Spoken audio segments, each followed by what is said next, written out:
The sun clawed at the Nevada territory like a vulture tearing flesh, its heat relentless on the warped wooden platform where Clara Brennan crouched. September 1867 burned hotter than the Devil's Forge, but a chill snaked through her, coiling tight around her ribs. Blood dripped from her split lip, staining the dusty planks beneath her bare feet.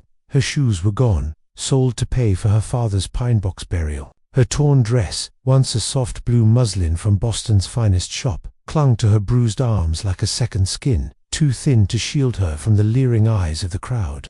Miners and ranchers circled the auction block, their faces grimed with dirt and greed, their voices a low growl of judgment. She was no longer a woman to them, just a debt to be settled, a piece of property to be claimed. "Look at her shake," jeered a fat man with tobacco-stained teeth, his laugh wet and cruel. "City girl ain't built for our ways." Clara's fingers tightened on the ragged hem of her dress, pulling it closer to cover the purple blooms on her thighs. 3 days ago, she'd sipped tea from porcelain cups in a dining room lit by crystal chandeliers. Now, she was a trapped animal, displayed for men who saw only weakness in her soft hands and trembling shoulders. The auctioneer, a wiry man named Hartwell, mopped sweat from his brow with a stained handkerchief. His eyes darted nervously, as if he'd rather be anywhere but here. "Gentlemen," he called, voice cracking under the weight of the moment. "We're here to settle a debt of $300. This young lady comes with papers proving she can read and write.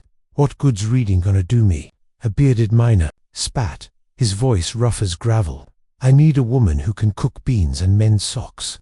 The crowd rumbled in agreement, their laughter sharp as broken glass. Clara's stomach twisted, not from hunger, though she hadn't eaten since yesterday's stale bread, but from the terror of her own uselessness. She'd never cooked beans, never scrubbed a floor. In Boston, servants had hovered like shadows, leaving her free to paint watercolors and play Chopin on a polished piano. Out here, in this scorched land of dust and desperation, her refinements were chains, not wings. A gust of wind swept through Calico Junction's town square, flinging grit into her eyes and coating her tongue with the taste of earth. Everything here was filthy, the sagging buildings, the men's sweat-soaked shirts, the very air itself.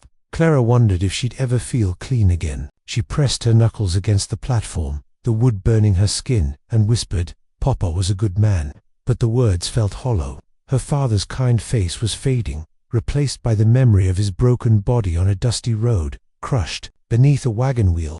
His gambling debts had become her shackles, chaining her to this moment. At the crowd's edge, a group of cowboys sat astride restless horses, their leader flashing a gold-toothed grin that made Clara's skin crawl. Jeremiah Slade owned the Red Rose Saloon, where women with painted faces and hollow eyes served whiskey and worse. His gaze raked over her like a blade, claiming her without a bid. She'd heard whispers of men like him, men who bought women for reasons that made decent folk turn away. Clara's breath hitched, her chest tight with the weight of his stare. An old woman in a faded blue dress pushed through the throng, her face weathered like sun-cracked leather.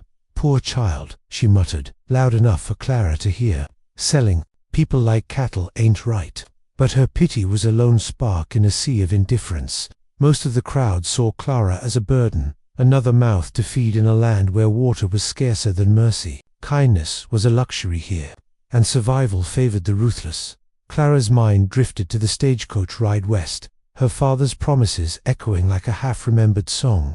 "We'll find gold, Clara," he'd said, his eyes bright with feverish hope. "We'll be rich again." They'd fled Boston's scandal, her father's debts, and the whispers that followed her like ghosts. But the West hadn't delivered riches, it had delivered death, leaving her with nothing but shame and a $300 debt she couldn't pay. Her mother's sapphire necklace, her father's gold watch, her warm wool coat, all sold to cover the cost of a grave. Now, she was the final asset, stripped bare and offered to the highest bidder. The sun climbed higher, searing the platform until it blistered her soles. A vulture circled above, its shadow sweeping over her like a warning.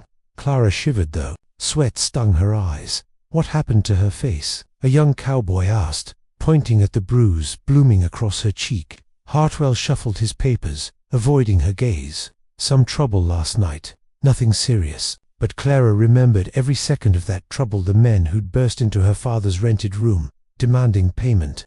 Their fists had found her when she had no coins to offer. Only the sheriff's arrival had stopped worse from happening.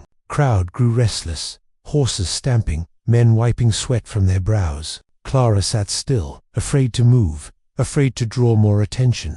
A small boy slipped through the throng, his wide eyes fixed on her. His mother yanked him back.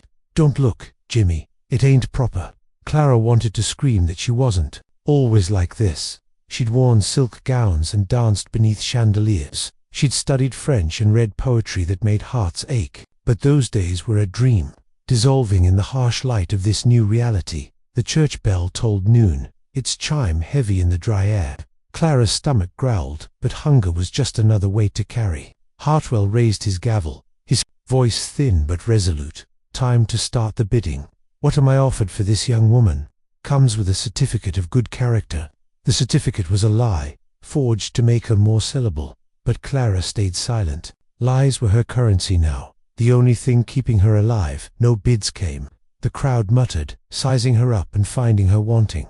Her thin arms couldn't lift a bucket. Her soft hands couldn't scrub a pot. In a land that valued strength over sentiment, she was worthless. Minutes dragged like hours, the sun baking her skin, her throat burning with thirst.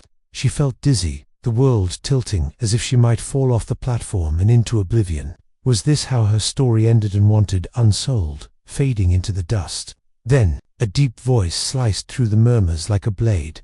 "I'll bid $50. Heads turned toward the back of the crowd. Clara squinted against the glare, catching only the silhouette of a tall man in a wide-brimmed hat.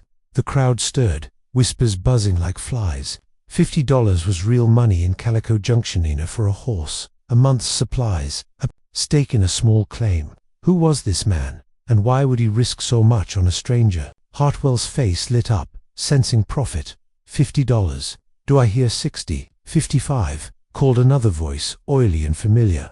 Jeremiah Slade leaned forward in his saddle, his gold tooth glinting. Clara's pulse quickened, fear clawing at her insides. If Slade won, her life would become a cage of a different kind, one with painted walls and no escape. 75.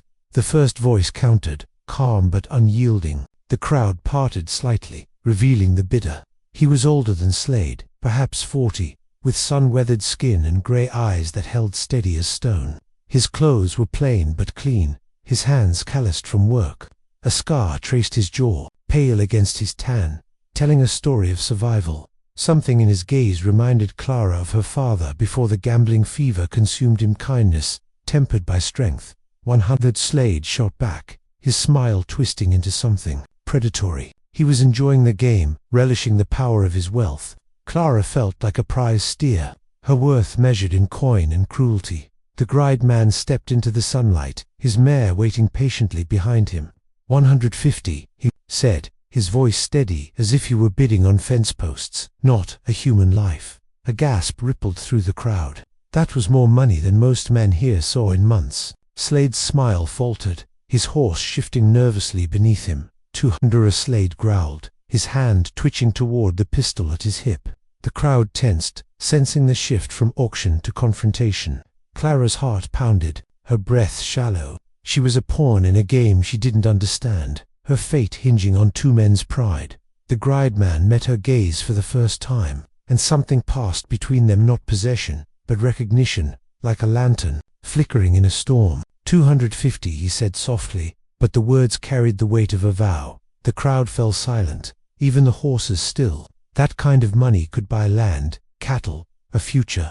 It was a reckless bid, a gamble on a woman who looked like she might break in the next strong wind. Slade's face darkened, his fingers tightening on his gun. "You're making a mistake, stranger," he said, his voice low and venomous. "That girl's got secrets, dark ones. She ain't worth the trouble." Clara's breath caught. Did Slade know about Boston, about the scandal that had driven her west? Had her past followed her like a shadow she couldn't outrun?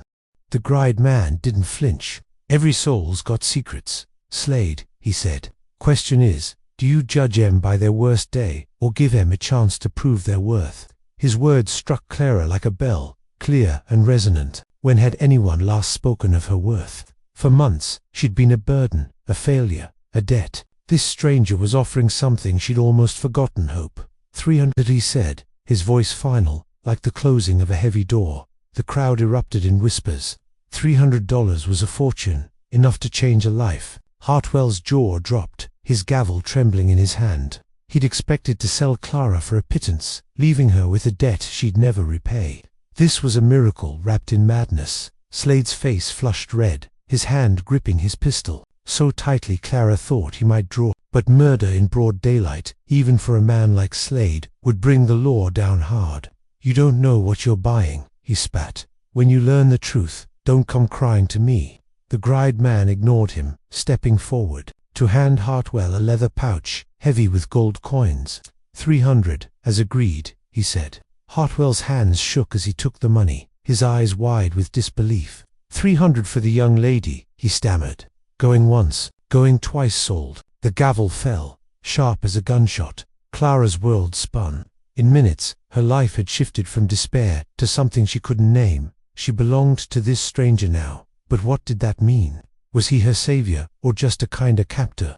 He approached the platform slowly, like a man calming a spooked horse. When he reached her, he offered his hand, its calluses rough, but its touch gentle. "Name's Ezra McKinnon," he said. "Got a ranch, 5 miles out. Could use help with cooking and cleaning, if you're willing to work for wages."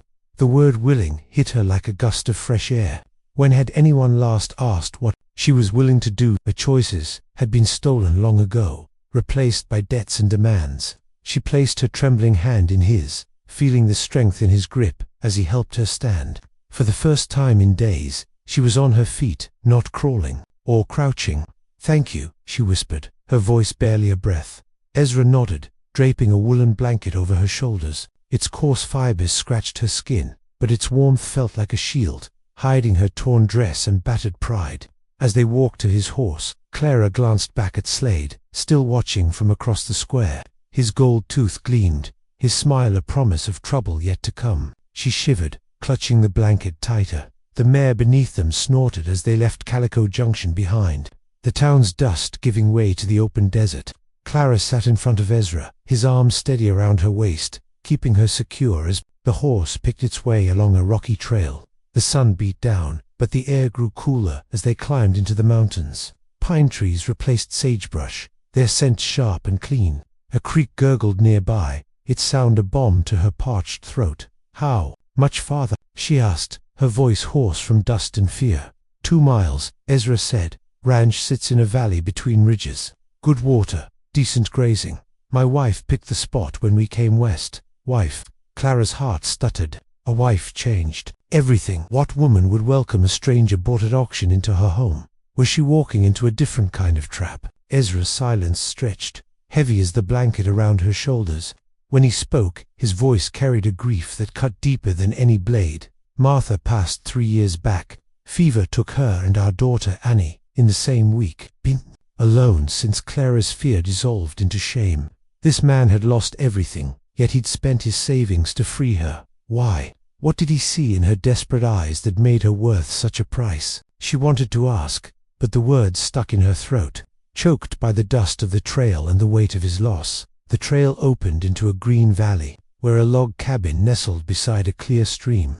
Cattle grazed in a fenced pasture, their coats gleaming in the afternoon sun.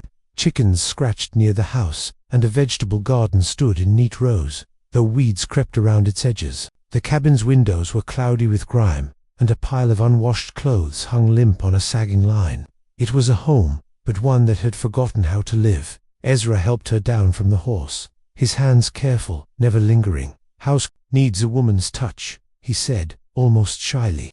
"Haven't been much good at keeping things tidy. Cooking's just beans and salt pork these days." Clara studied the cabin, seeing the neglect in its details, the chipped paint, the leaning porch for a man who noticed rattlesnakes on a trail. Ezra was lost in the domestic world. "I should warn you," she said, clutching the blanket. "I'm not good at housework. Back home, servants did everything.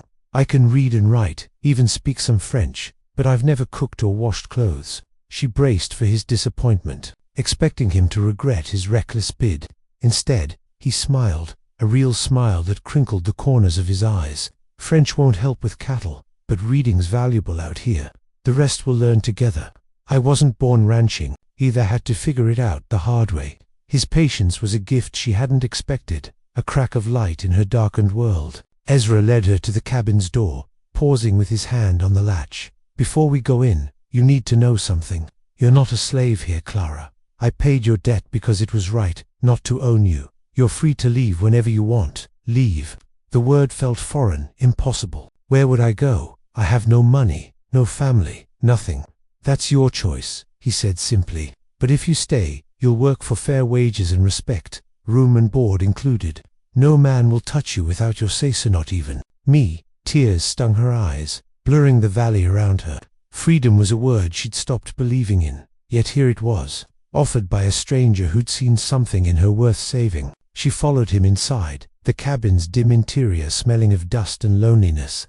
Dirty dishes cluttered a wooden table, and ashes choked the cold fireplace. Men's clothes lay scattered like fallen leaves. Your room's upstairs, Ezra said, pointing to a narrow staircase. Used to be Annie's. Haven't touched it since she passed. Might need cleaning, but the bed's good. Clara climbed the stairs, each step creaking under her weight. At the top, a hallway led to two doors. One revealed a messy bedroom, clearly Ezra's. The other was closed, as if guarding a memory. She pushed it open, revealing a small, clean room. A quilted bed stood against one wall, its stitches careful and precise. A dresser held a floral pitcher and bowl, and soft light filtered through a curtained window. But it was the shelf that stopped her, a row of leather-bound books, their gold titles gleaming. Shakespeare, Dickens, Browning, a treasure in this wilderness. Annie loved to read, Ezra said from behind her, his voice soft. Martha taught her letters at 4. Always had a book in her hands. Clara turned, clutching a volume of poetry, to her chest. He kept her room like this. Couldn't change it, he admitted. Felt like erasing her. But books are for reading, not collecting dust. Annie would want someone to enjoy them. The gesture broke something in Clara, a dam holding back months of despair. This man, who'd lost so much, was sharing his daughter's memory with her. Thank you, she whispered, the words too small for the gift. Suppers at sunset, Ezra said, turning to leave. Just stew and biscuits tonight. Tomorrow, we'll figure out how this works for both of us. Alone, Clara sat on the bed, opening the book to a poem about hope, The Thing with Feathers. She read it twice, letting the words seep into her like rain into parched earth. Outside, the sun dipped behind the mountains, painting the valley gold. The creek sang, and cattle lowed in the distance. For the first time since her father's death, Clara felt a flicker of peace, but peace was fragile in this land. As she closed the book, a shadow moved beyond the window, a fleeting shape, too quick to be sure. Her heart skipped, the old fear returning. Slade's gold-toothed smile lingered in her mind, a promise of trouble waiting in the dark. Whatever Ezra had bought with his $300, it wasn't just her freedom. It was a fight that was only beginning. The wind howled through the valley like a restless spirit, rattling the cabin's shutters and sending a chill skittering across Clara's bare arms. She set the poetry book aside, its pages whispering shut, and crossed to the window. The glass was cool against her palm, fogging with her breath as she peered into the gathering dusk. The shadow she'd glimpsed was gone, swallowed by the deepening purple of the mountains. Perhaps it was just a deer, or the wind tossing a branch. But in her gut, where fear coiled like a spring, she knew better. Slade's parting smile had etched itself into her mind, a warning carved in gold. Downstairs, the clatter of pots pulled her from her thoughts. Supper, Ezra had promised nothing fancy, but the aroma of simmering stew wafted up the stairs, rich with onions and sage, stirring at hunger she hadn't felt in days. She smoothed her torn dress beneath the blanket still, her only covering, and descended the creaky steps, each one grounding her a little more in this strange new world. Ezra stood at the stove, his broad back to her, stirring the pot with a wooden spoon worn smooth from years of use. The fire in the hearth crackled, casting flickering shadows that danced across the cluttered room. Dishes piled in the sink, their edges crusted with old meals, and dust motes swirled in the lamplight like tiny ghosts. He glanced over his shoulder, his grey eyes softening at the sight of her. Stew's ready. Biscuits too, though they're a bit tough. Haven't mastered Martha's recipe yet. Clara hesitated in the doorway, the warmth of the room wrapping around her like an uncertain embrace. I can help, she said, her voice small but steady. It was the least she could do, after what he'd given her. He nodded, handing her a stack of mismatched plates. Table needs setting. No commands, no expectations laced with ownership, just a simple task, shared As she arranged the plates, her fingers traced the chips in the ceramic, remnants of a life once full. The table was scarred from knives and spills, but solid, like Ezra himself. They ate in silence at first, the stew's heat blooming on her tongue, salty and hearty, chasing away the chill in her bones. The biscuits were indeed tough, but she chewed them gratefully, the butter melting into something almost comforting. Outside, the wind picked up, moaning against the walls, and Clara felt the isolation of the ranch press in the vast emptiness of the Nevada territory, where help was miles away and mercy even farther. "Why?" she asked finally, the words slipping out like a breath she'd been holding. "Why spend everything on me? You don't know me." Ezra set his spoon down, his calloused hands folding on the table. He didn't answer right away, his gaze drifting to the fire. "Saw something in your eyes," he said at last. "Reminded me of Annie, maybe, or Martha, when we first came west. This land breaks people, Clara, but some fight back. Figured you were one of them." His words hung in the air, heavy with unspoken loss. Clara's throat tightened. "I'm not strong, not like that." Back in Boston, she trailed off, the memories sharp as thorns, Charles's charming smile turning venomous, the banks, ledgers twisted into lies, her father's desperate flight west. "I ran from trouble, didn't fight it." "Running takes strength too," Ezra replied, his voice low. "Staying would have broken you worse. Out here, survival's about starting over, not where you came from." He rose to clear the plates, his movements efficient, quiet, no probing questions, no demands for her secrets, just acceptance, like the steady burn of the fire. That night, sleep came fitfully. The bed in Annie's room was soft, the quilt heavy with the scent of lavender, long faded, but the wind's howl kept Clara awake, whispering warnings. When dawn broke, gray and cold, she rose early, determined to prove her worth. The cabin was silent as she slipped downstairs, the floorboards cool under her feet. She built a fire in the hearth, her hands fumbling with the kindling until flames caught, their warmth spreading like a tentative hope. Ezra found her there, sweeping ashes from the stone. "Morning," he said, surprise flickering in his eyes. "Didn't expect you up yet." "I want to learn," Clara said, gripping the broom like a lifeline. "Show me how to help." He nodded, no fanfare, and they began. The day unfolded in a rhythm of tasks that tested her body and spirit. First, the chicken's scattered feathers and sharp pecks as she gathered eggs, her arms scratched but triumphant, with a basket half full. Then the garden, where weeds choked the rows of late carrots and beans. The soil was hard, baked by summer's end, and her soft hands blistered as she pulled roots, the earth crumbling under her nails. Sweat stung her eyes, and the sun beat down, relentless. But Ezra worked beside her, his presence a quiet anchor.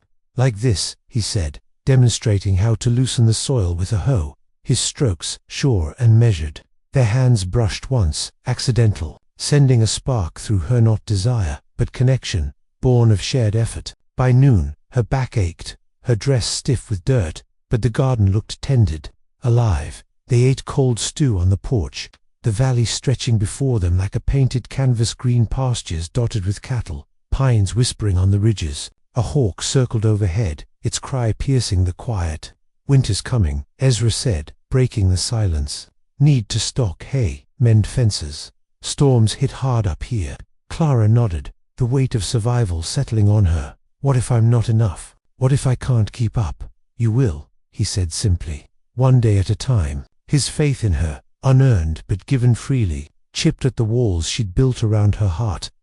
As the afternoon wore on, they rode out to check the fences. Clara perched behind him on Daisy, the mare's gait steady over rocky ground.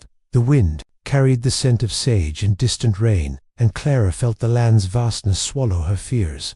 But as they neared the northern boundary, trouble emerged. A section of wire lay twisted on the ground, cattle tracks leading into the brush. "Cut, deliberate," Ezra muttered, dismounting to examine the ends.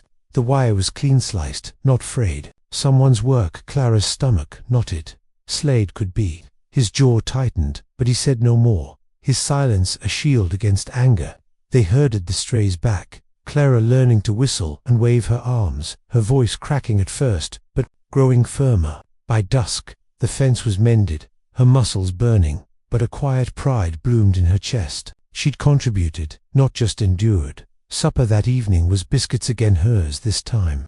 Lumpy but edible, and they talked more freely. Clara shared fragments of Boston, the crowded streets, the sound of carriages on cobblestones, the way gas lamps flickered like stars. Ezra listened, his eyes distant, then offered his own stories: the trek west with Martha, Annie's first steps in the valley, the fever that stole them both. Thought about selling the place after, he admitted, staring into his coffee. But this land's all I have left of them. I'm sorry, Clara whispered, her hand inching toward his across the table, then stopping.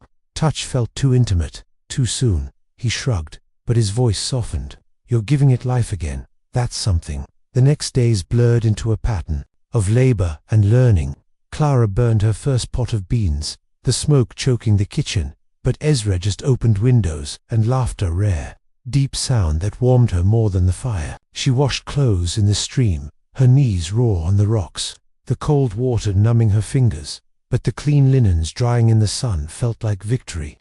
Ezra taught her to milk the cow, his hands guiding hers gently, their breaths mingling in the barn's hay-scented air. Yet shadows lingered, whispers in town when they rode for supply, stares from men who'd watched the auction, women crossing the street. Slade's saloon loomed at the square's edge, its swinging doors exhaling laughter and smoke. Once, as they loaded flour into the wagon, a cowboy with a gold-toothed gleam approached, his grin mirroring his boss's. "McKinnon," he drawled, eyes sliding to Clara. "Heard you got yourself a fancy pet. Slade says she's got baggage thief from back east. Maybe." Ezra's hand tensed on the reins, but his voice stayed even. "Mind your business, Riley." The man laughed, spitting tobacco juice near Clara's feet. "Just saying, some things ain't worth the price." He sauntered off, leaving Clara trembling, her past a ghost haunting the present. That night, alone in her room, doubts clawed at her. What if Slade uncovered Boston's secrets, the embezzlement charges Charles had pinned on her? What if Ezra learned and saw her as damaged, unworthy? She paced, the floorboards creaking, her bare feet chilled by drafts seeping through cracks. The wind outside mimicked her turmoil, whipping branches against the window like accusatory fingers. Ezra knocked softly, his lantern casting a golden glow. "Heard you up.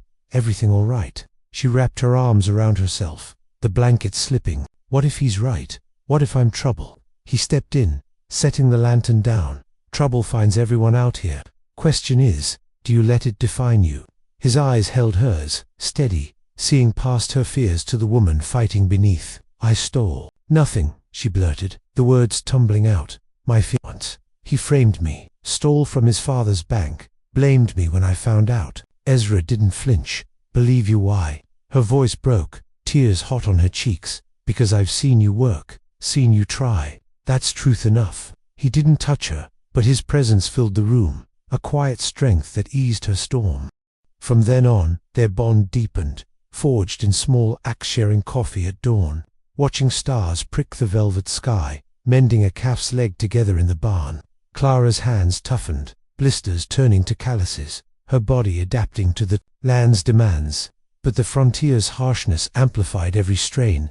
A sudden storm flooded the creek, washing out the bridge to town, isolating them for days. They rationed food, Clara's stomach growling as she portioned thin soup, Ezra's face gaunt but resolute. "We'll make it," he said, as rain hammered the roof like gunfire. In those confined hours, stories flowed freer. Clara spoke of her mother's death, the loneliness that drove her father to gamble.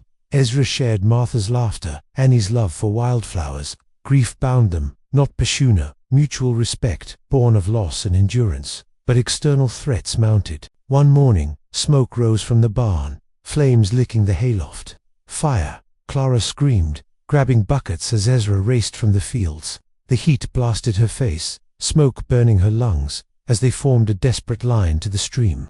Neighbors arrived, drawn by the plume, but the barn was lost, its timbers collapsing in a roar of sparks. "Set deliberate," Tom Bradley, the neighboring rancher, said, kicking at charred remains. "No lightning, no accident." Clara's fear solidified. Slade. Ezra's silence confirmed it, his fists clenched white. That night, as they salvaged what they could, exhaustion etched lines on his face. "Can't prove it, but he'll pay."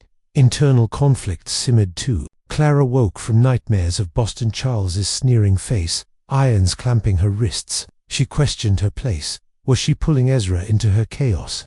He, too, wrestled ghosts, staring at Annie's untouched toys, wondering if opening his heart again was betrayal. Yet in the wreckage, connection grew. Rebuilding the barn became their shared battle-hauling timber, hammering nails under blistering sun. Clara's arms ached, sweat soaking her borrowed shirt, but Ezra's quiet encouragement, good swing, built her confidence. One evening, as they sat amid half-raised walls, stars wheeling overhead, she touched his hand. "Thank you for believing in me." He squeezed back, brief but warm. "We're in this together." But danger escalated. 3 days later, in town for nails, whispers turned overt. Mr. Patterson, the store owner, leaned close. "Slade's asking about you, miss your past, why you came west, offering money for dirt." Clara's blood chilled. Her secrets were unraveling. On the ride home, she voiced her deepest fear.